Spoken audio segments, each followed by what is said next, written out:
ಚೂಡಾ ಪ್ರಿಯರ್ಗಿ ಇವತ್ತು ಮತ್ತೊಂದು ರೆಸಿಪಿನ ಶೇರ್ ಮಾಡಕತ್ತೀನಿ. ಸರಿಯಾದ ಅಳತಿ ಟಿಪ್ಸ್ ಜೋಡಿ 1 kg ಸ್ಪೆಷಲ್ ಚುನ್ಮರಿ ಚೂಡಾ ರೆಸಿಪಿನ ಶೇರ್ ಮಾಡಕತ್ತೀನಿ. ಇಲ್ಲಿ ತರ ನಾನು ಒಂದು 23 ಥರದ ಚೂಡಾ ರೆಸಿಪಿಗಳನ್ನ ಶೇರ್ ಮಾಡೀನಿ. ಚುನ್ಮರಿ ಮಂಡಕ್ಕಿ ಅಥವಾ ಕಡ್ಲಿಪುರಿನ ಮೊದಲ ಕ್ಲೀನ್ ಮಾಡಕತ್ತೀನಿ. ಈ ಚುನ್ಮರಿ ತಳದಾಗ ಪುಡಿ ಇರುತ್ತೆ, ಕಸ ಕಡ್ಡಿ ಇರುತ್ತೆ. ಹಾಗಾಗಿ ನಾವು ಚಾನಸ್ಲಾರ್ದ ಹಂಗೆ ಚೂಡಾ ಮಾಡಿದ್ರೆ ಚೂಡಾ ಟೇಸ್ಟ್ನು ಹಾಳಾಗತ್ತೆ ರೀ. ಆಮೇಲೆ ಚೂಡಾ ಎಣ್ಣೆನೂ ಭಾಳ ಇರ್ತೈತಿ. ನಾವು ಹೆಚ್ಚಾಗಿ ಊರಿಂದ ಬರೋ ಮುಂದೆ ಒಂದು ಚೀಲ ಚುನ್ಮರಿ ತೊಗೊಂಬಂದಿರ್ತೀವಿ ರೀ. ಯಾಕಂದ್ರೆ ನಮ್ಮ ಮನೆಗೆ ನಾವು ಚೂಡಾ ಮಾಡೋದು ಮತ್ತು ಚುನ್ಮರಿ ಸುಸ್ಲಾ ಮಾಡೋದು ಜಾಸ್ತಿ ಮಾಡ್ತೀವಲ್ರಿ. ಹಾಗಾಗಿ ಚುನ್ಮರಿ ಬೇಕಾಗ್ತಾವೆ. ಇಲ್ಲೇ ಚುನ್ಮರಿ ಅಷ್ಟು ಚಲೋ ಸಿಗೋದಿಲ್ಲ ರೀ, ಸಿಕ್ಕರೂ ಭಾಳ ಕಾಸ್ಟ್ಲಿ ಇರ್ತಾವೆ.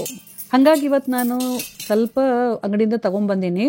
150 ಗ್ರಾಮ್ ಅಷ್ಟು ಇತ್ತು ಒಂದು ಪ್ಯಾಕೆಟ್. ಇದು ಇಂಥವು 3 ಪ್ಯಾಕೆಟ್ ನಾನು ಯೂಸ್ ಮಾಡಕತ್ತೀನಿ ರೀ ಚೂಡಾ ಮಾಡಕ್ಕೆ. ಅಂದ್ರೆ ಟೋಟಲಿ 450 ಗ್ರಾಮ್ ಅಷ್ಟು ಚುನ್ಮರಿನೇ ಬಳಸಕತ್ತೀನಿ.